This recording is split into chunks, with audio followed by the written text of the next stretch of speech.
ये कहानी है भैरवपुर के एक शापित कुएं की।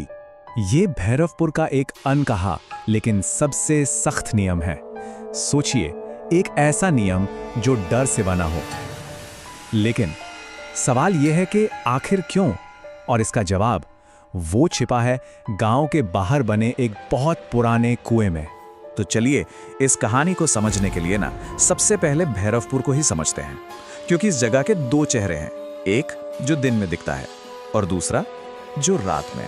दिन के उजाले में भैरवपुर को देखेंगे तो लगेगा अरे कितना खूबसूरत गांव है, चारों तरफ सरसों के खेत, बच्चों का शोर, मंदिरों से आती घंटियों की आवाज।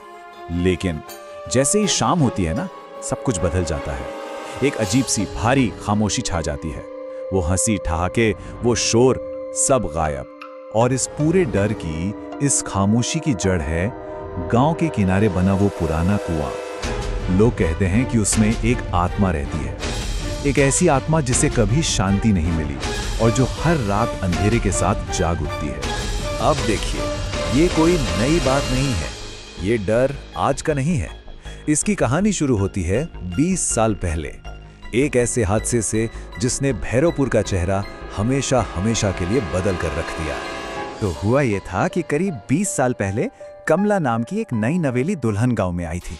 सब ठीक था, पर फिर एक अमावस की रात आई और कमला बस गायब हो गई। कोई सुराग नहीं, कोई निशान नहीं। अब गांव है तो बातें तो बननी ही थी। कोई कहता कि बेचारी का पैर फिसल गया होगा, तो कोई कानाफूसी करता कि नहीं, उसे धक्का दिया गया था। असल में क्या हुआ ये राज ही रह गया, क्योंकि कमला की लाश कभी मिली ही नहीं। और बस उसी रात के बाद से एक सिलसिला शुरू हो गया। हर रात ठीक 12:12 पर भैरवपुर की वो खौफनाक खामोशी टूटती है। कुएं की गहराई से एक आवाज आती है, छन छन, चूड़ियों की खनक। कहते हैं ये कमला की चूड़ियों की आवाज है, वही आवाज जो पिछले 20 सालों से हर रात गूंज रही है। लेकिन देखिए, हर जगह कोई ना कोई ऐसा होता ही है जो इन सब बातों को नहीं मानता, है ना?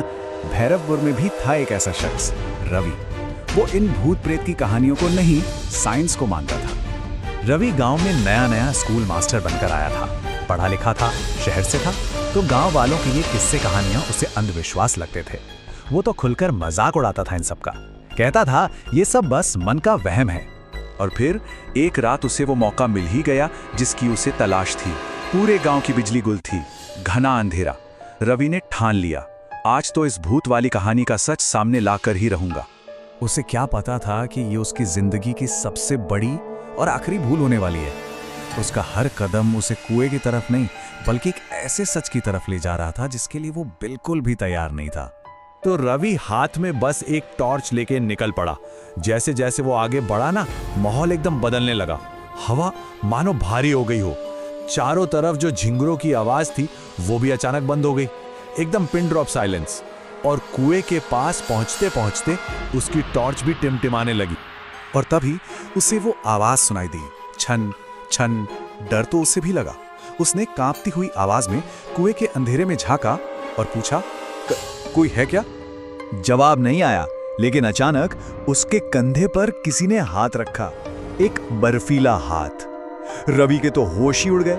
वो जैसे ही पलटा, एक ठंडी सी फुसफुसाहट उसके कानों में पड़ी, क्या तुमने मेरे पति को देखा है? चांद की जो हल्की सी रोशनी थी ना, उसमें रवि ने जो मंजर देखा, उसकी तो रूह कांप गई।